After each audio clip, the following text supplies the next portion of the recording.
Hey guys, so we've been watching a lot of, I guess, YouTube videos on truck setups. We researched too much, so we've kind of done our own thing now, especially with 2 people, 2 dogs, sleeping in the back of the truck. And we just want to put that information out there for you all, because I can't find anything that's going to help us, so we've kind of just tried it, and this is kind of what's working for us right now. So Chris is going to talk about the build, on how he built it and why he built it. Yeah, first we'll start off by talking about the build. So I've made the platform. It's all made out of PVC. It makes it so it's super cheap, and then also it can be disassembled. It's built in 2 halves. So one side is totally PVC glued together, while the other side is just pieced together, so we can take it out. And I want to say here that we first built it with wood, and we could never get it in and out because it's so freaking heavy. I can take it out by myself when he's not here if I have to. Okay, so it's got the plywood top here, and we have it covered in carpet. We'll talk about that later. And then, so it actually has, you want to open them? So it actually has 6 trap doors, so that you can access everything from inside the truck, which we found to be hugely important. You want to be able to get to your stuff. So the plywood is actually, will you lift that up? Yeah. So the plywood panels are actually secured to the PVC pipes using PVC clamps. That's the basic build that we have. I chose to use a rope instead of like a metal handle or a hole. Didn't want to do like finger holes because, well, after you get in and out so much, eventually you're gonna hurt your fingers. And then also I didn't want to use a metal handle because when you lay a mattress or try to slide anything, it can't slide over top of it. So the ropes will lay perfectly flat. So yeah, it's really nice. He just tied a knot and then he's wrapped some electrical tape so it doesn't unravel. It's perfect. Very easy, cheap. You'll probably notice how we actually only have 5 sections. Doors. This whole section here is actually not, obviously doesn't have the plywood. We did that after camping in the truck for quite a bit. We realized that it was really annoying because our generator and our cooler used to sit on top of the bed, on top of this surface. And so what would happen is anytime we wanted to go to sleep or lay in the truck or whatever, we had to take the cooler and the generator out and put it in the back seat of the truck. All right, and next we want to talk about the hitch, this whole setup here and why it is the way it is. So we pretty much, if we're camping, it's because we're going mountain biking. So bikes are always going to be on this rack, and you don't want to have to tip the hitch down or take the bikes off the rack anytime you want to put the tailgate down or get in and out of the truck. So what we did was we got this extension here. Maybe it's like 12 or 16 inches, something like that, and it just moved the bikes out and the rack out just enough so that we can get the tailgate up and down without tilting it or taking the bikes off. And in fact, we can have the rack folded up. Well, whatever. You can have it folded up and still get in and out of the truck. So you may notice here that we kind of have a weird setup where it's split, but we like to keep our lower hitch available if we ever want to drag anything behind the truck, like our pop-up camper we like to bring. And trust me, we used to have the worst hassle of taking the bikes in and out of the truck because, well, if we have our camper, then we don't have a bike rack. Okay, so next we're going to talk about just how we could have placed our containers and how we get them in and out.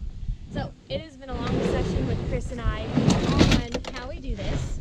Yeah, that went smoothly. But we put our food first because, well, we're always eating, so it's very easy to get out. We've connected them together with these metal. Anything will work, just some sort of hook. Anything that squishes them together, we've pretty much used. But now we got our food, and then we've got our skillet that we cook on a lot. So that's all right there, easy access, because when you get off the trail, like, I'm starving, I'm hangry. Yeah, it's time to eat. I want to eat. Yeah, you don't want to be messing around with finding your food and unloading a bunch of stuff in order to access the food. So it's got to be right there. We have learned that lesson the hard way. So just take the metal clips, push forward, and it's our to sleep, pull it out. You can get your sleeping arrangement stuff here. You got sleeping bags, our pillowcases, and they're just thrown out. And then you can just put the metal clips back together and shove them in. It's really easy, but instead of having to get in there and open these up, like I can if I need something specific, but this is super easy. So the key is you want to be able to access stuff from outside the truck and inside the truck. That's you want the your key. options, definitely. Yeah. So like here, we have the dinner and cooler in there. I just hop in.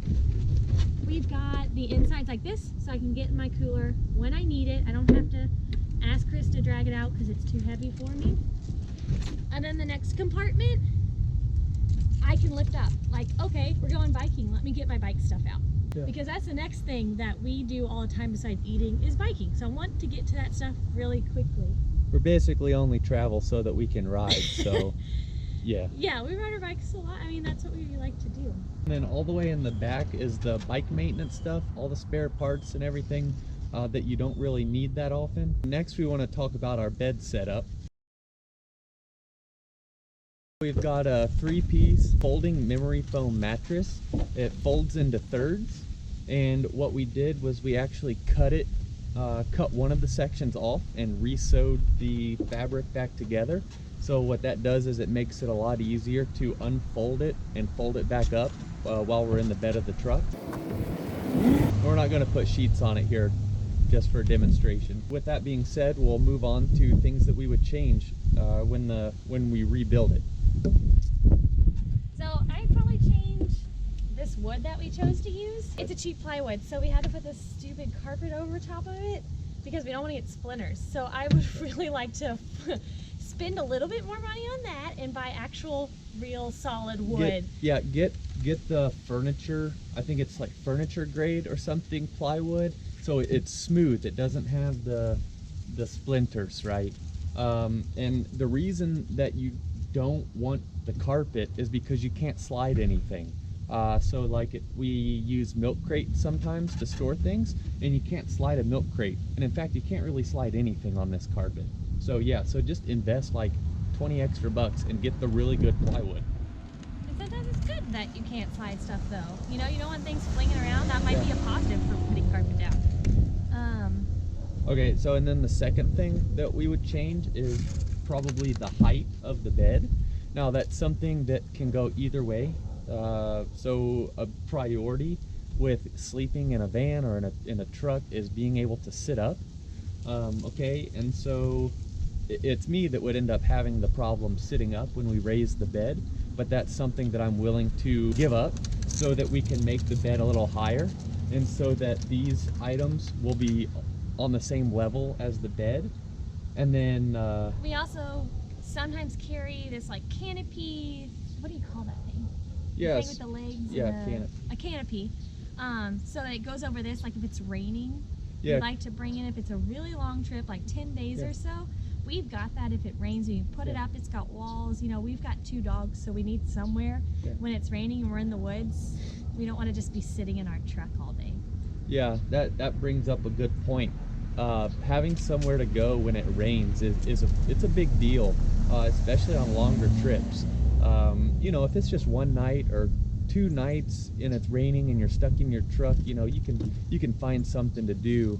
But on an extended stay, you want to have a canopy that can, or a tarp. Tarps work too, but you want to be able to cover the door of the truck and be able to walk out into an open space where you can actually stand up during the rain. So yeah, so the point of that is we want to raise the bed some so that we can slide the canopy underneath it.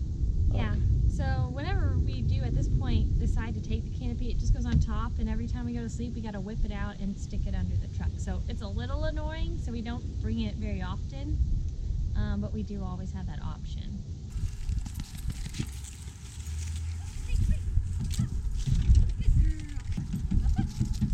Good boy. All right. So here we are in the truck bed. Anytime we go camping, we have the dogs with us. So there's actually 4 of us sleeping back here. The mattress is a queen size, which gives us plenty of room. I know, a mattress.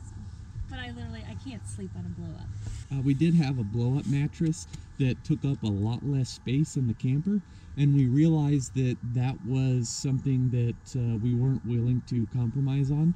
So while the memory foam mattress takes up a lot more room, the memory foam mattress allows us to get quality sleep, especially on these trips when we're logging serious miles on the bike. As much as I love camping, I definitely need a mattress. How about you, Pri? What do you think about camping? Huh? Are you a camping dog? What about this guy? I think he's dreaming about camping right now. Well, that about covers our truck camping setup. I hope you guys enjoyed it. If you have any questions about how we do it, suggestions, comment below. And also, give us a thumbs up, subscribe if you really like our videos and want to see more. Do you have anything else to add, babe? That's it. All right, Thanks for thank you tuning in. guys. Bye-bye. Say bye. Bye.